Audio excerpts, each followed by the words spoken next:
But we do have an exceptional treat for you today, a guest who is going to inspire you and provide an inside view of just how the Salvation Army can change people's lives. Richard LeMieux is with us today to tell us about his story and about his book called Breakfast at Sally's. It was just reviewed by the New York Times over the weekend. This is the Times review. If you get a chance to read it, please do.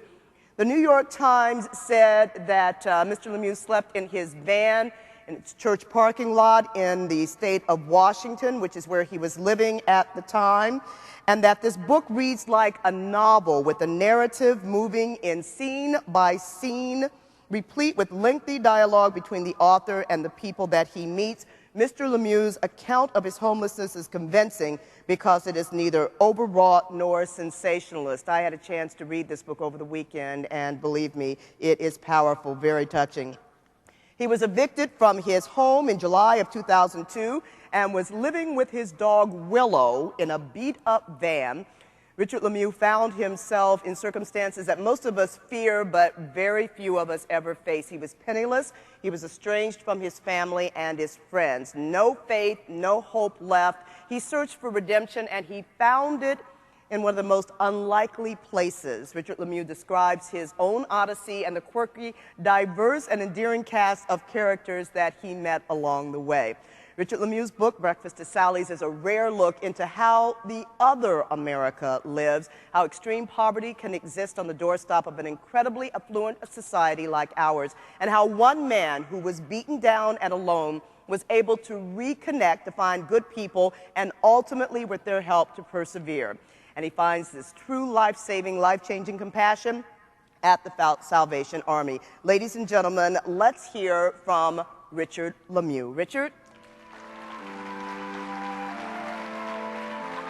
You. Good to see you.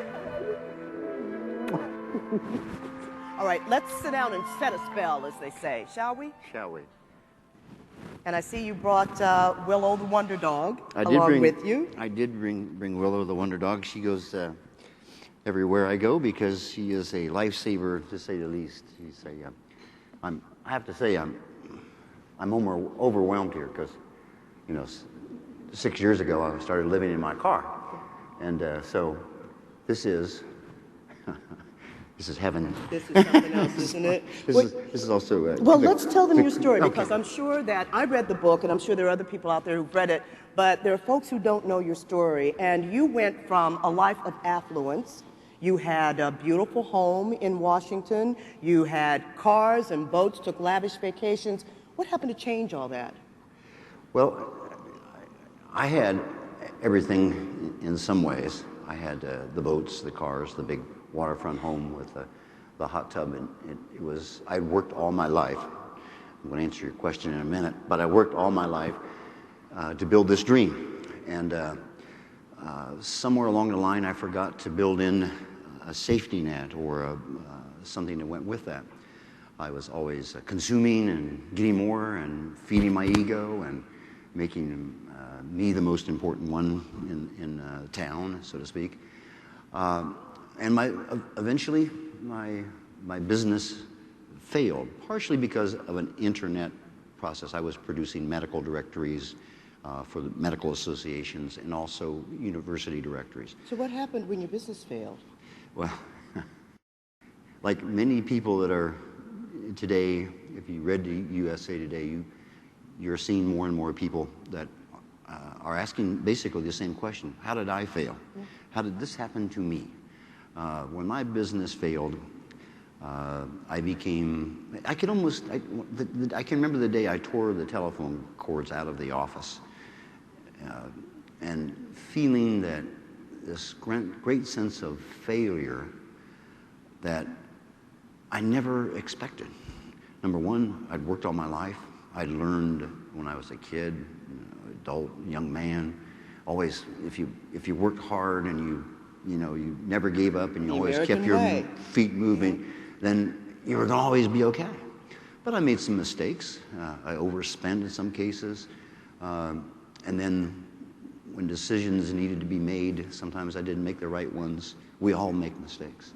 And then in the final result, I sank into. I used to make fun of people who, quote, had depression.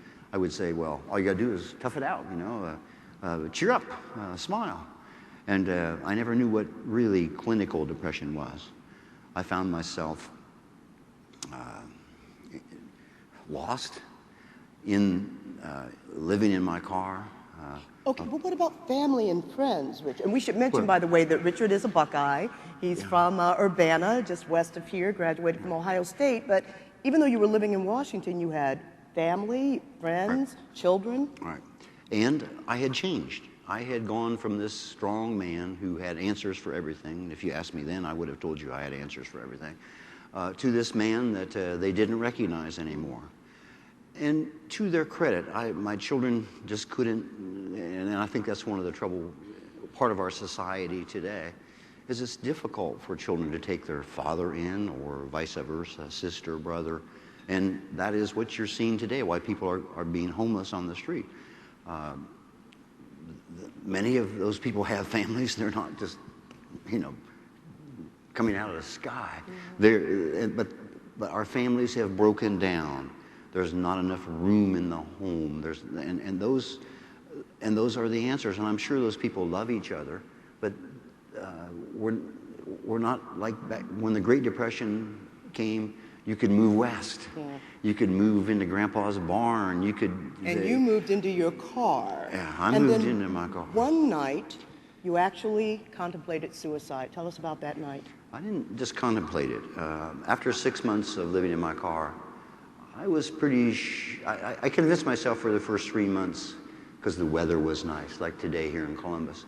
But I convinced myself that this was a little camping trip, and I'd wake up tomorrow and I'd be back in my big home with, my paintings from France and all the things, all the trappings of life that I had accumulated, my boats, and I could get on my Bayliner and go around Puget Sound.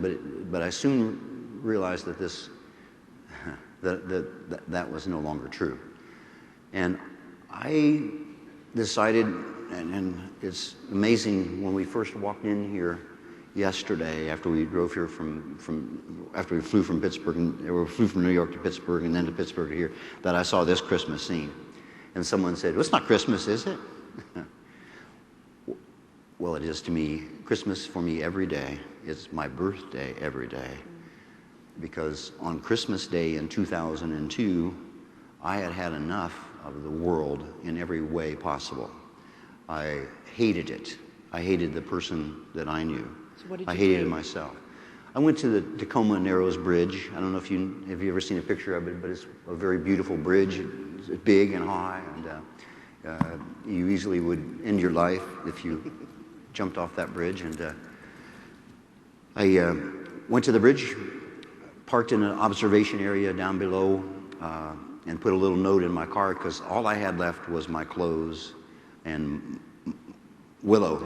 The wonder dog. And I put a note in the car on the dashboard that says, when you find my dog, this is Willow, I call her Willow the wonder dog, please love her and take care of her. I put food and water in the car, and I left the window down some and left the keys in the car. And the bridge was Christmas Day, walked out on the bridge with a full intention of jumping off and getting rid of this miserable person. As I walked out there and got maybe a third of the way out, I looked down and I knew that was far enough that I could do this here. But I could not quit thinking about Willow, and I could not quit thinking about her being there, and no one would find her. And I in my mind at the time, if you want to call it craziness or whatever you want to call it, whatever term, I could hear her barking. It would be impossible. It'd be like being out in the street from So here. Willow saved you.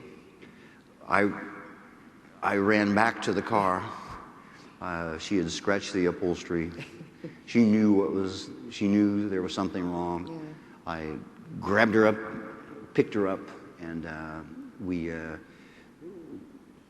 didn't know where we were going. We just got back in the car and we headed to the nearest town of any size, which was Bremerton, Washington. Now, tell us about the first time you had breakfast at Sally's. Tell us what Sally's is, first of all. Okay. Well, we arrived in the Salvation Army parking lot, which is Sally's soup kitchen, about midnight, and parked in the parking lot with literally no gas in our car, no money in our pocket, and no idea, no hope of the future. In the morning, we woke up and people were getting in line. We heard noise outside, and Willow was looking in my face, and there was a line of people lining up to get in this big steel door of this. It used to be a phone company, so it's like a fortress, if you will. It is a big brick building, to get in to have breakfast. And so we, hungry, we got up and we got in line, sort of the end of the line, and went through that door for the first time in my life at how old was I? 58 years old. I'd never been inside a Salvation Army. In fact, I'd sent them money at Christmas time because I could take it off my taxes. But I'd never seen a Salvation Army building, I don't think. I'd never been in one. And that became your refuge for quite some time then. It became not only my refuge, but the beginning of a new life, a new existence. I met people. I was in deep depression. Mm-hmm. I met people in that building. I guess I can describe it a little bit for you, but I walked in, it was the day after Christmas, and Major Baker, a hard-working man, he was there running around to the different tables as people saying, "How was your Christmas?" And patting people on the back. "How was your Christmas?" And all I could think about was, well, I didn't have a Christmas, I didn't have a present, didn't have a gift, didn't even care. And those tables were these homeless people.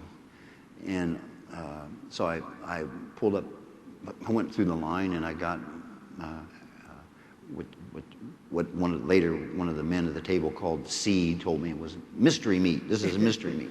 Because they serve that in high school cafeterias too. No one knew what it was. But it was actually delicious in every way possible. In fact, I've asked the cook many times to please bring the mystery meat back on the menu. It's true. But the potato tot casserole that Pat the cook makes there is delicious. But I'm going to break down here if I start breaking down. Okay. No, that's okay. Okay. Willow and I got your back. You got my back? We got your back, yeah. Well, there at those tables I met for the first time people that the Salvation Army fed every day, not only food, but also lifted their spirit. Those people there were, for the first time I heard people laughing and they weren't laughing at me. They were laughing. They didn't ask me, what are you doing here? They asked me, what's your name? You found family there then. I found family, community, and something that I found myself. I really did. For the first time in my life, I knew who I was. I was a good person. Didn't have to have a whole bunch of boats and cars to be liked or loved. I found that these people over a period of time would share. For heaven's sakes, I had people that had a portfolio of $10 who they said, "How are you doing?" I'd say, "Well, I'm really in bad shape. I need gas money." And they'd say, "Well, I got some," and they'd give me half of their whole life. And I tell you, the stories of sharing that are found in this book among the people who were being served by the Salvation Army are really very, very touching. But if you could leave this audience with one thought that you have learned, one thought that really is so compelling and powerful, that if you had one thing left to say, what would you tell this audience? Well, I'm here by a miracle.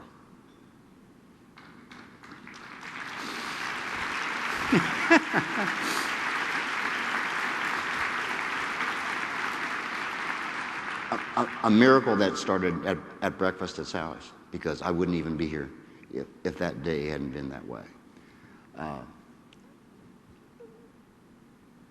You know, if Della, and we pray for her today that she heals fast, but I've been touched by 300, 400, 500, 1,000 angels.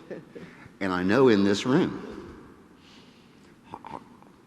are angels. About 900 of them, I think. There's angels everywhere. And I never realized that before. I never felt it, never knew it. You know, and a smile sometimes for people. I mean, you can give gifts, like the gift of a smile can take a homeless person and say, a gift of a person that's dirty and with no hope, and say, well, you look good today. The sharing of stories, the kindness, realizing that homeless people are just people without a home, and they need one. So, you know, I've been humbled by this whole world. Now I want to live forever.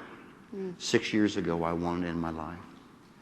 And so, and because the Salvation Army was there, because if it wasn't there, there would be no breakfast at Sally's. Yeah, and we are so glad you had breakfast at Sally's. Ladies and gentlemen, Richard LeMieux and Willow the Wonder Dog. Now, you stay here because you have to autograph my book while I close this out, okay? Thank you you, too, Willow.